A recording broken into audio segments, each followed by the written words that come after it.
Nagawa na nga namin yung ilalim na itong kubo na to. Nagsimula muna kami sa pagpantay ng mga pagpapakuan nito. Okay na lahat yung mga ganito. Kailangan kasi matapos na to para mamaya tuloy-tuloy na. Okay. Bali, ito pre yung pinaka magpapatibay sa sahig natin. Bali, kailangan natin maglagay ng mga 10 piraso ng ganito. Tapos kailangan nakalibel lahat. Bali, isang eskwala yung bawat agwat nito. Kailangan daw kasi pre malimit yung mga kahoy dahil nga napakadami namin.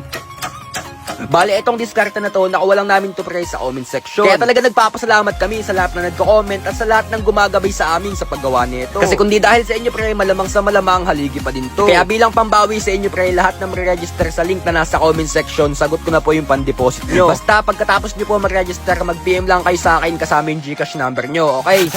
Medyo minalas nga agad kami kasi kung makikita nyo pre, tagilig talaga yung pagkakalagay namin nitong kahoy na to. Binago lang namin yan sandali pagkatapos nagsimula na agad kami sa pagpatong nitong panibagong kahoy.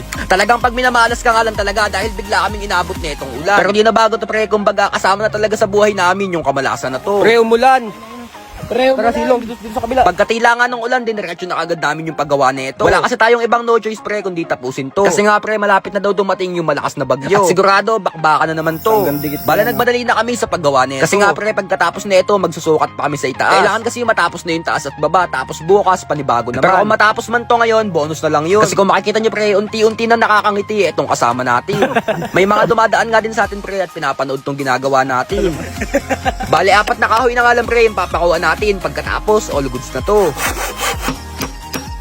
Pre, okay na lahat yung sahig. Kung makikita nyo pre, nagmukhang bahay ng gagamba itong sahig natin. Parang ano, pitak ng gagamba. Balik ko lang na nga lang dito pre yung mga pakaw sa gilid. Pero siguro bukas na yon kasi nga pre wala tayong pakaw na 1.30. Patibayin naman namin to pre, yung mga ganito. Dito, palagyan na yung pako dito. Pinakuan lang namin yung kabilang gilid dito pagkatapos dumating na yung forma namin. Tingnan mo pinsan, kung ano masasabi mo.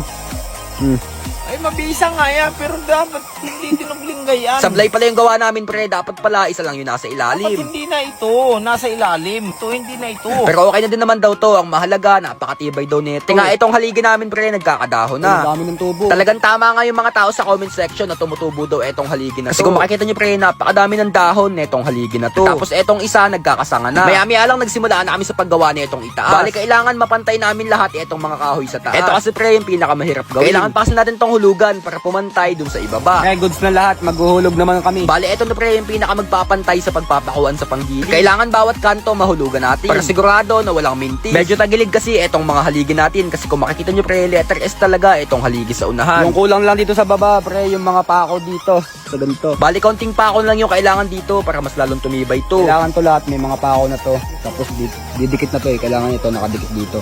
Para mas matibay. So pre, okay na lahat tong kubo na to. Ngayon naman, bigyan natin to ng kaprasong monta. Bali, eto na pre yung pinaka-final sa lahat. Medyo madilim lang pero sa palagay ko naman mukhang bahay na talaga ng gagamba tong kubo na to. Sigurado, konting pitak na lang, okay na to.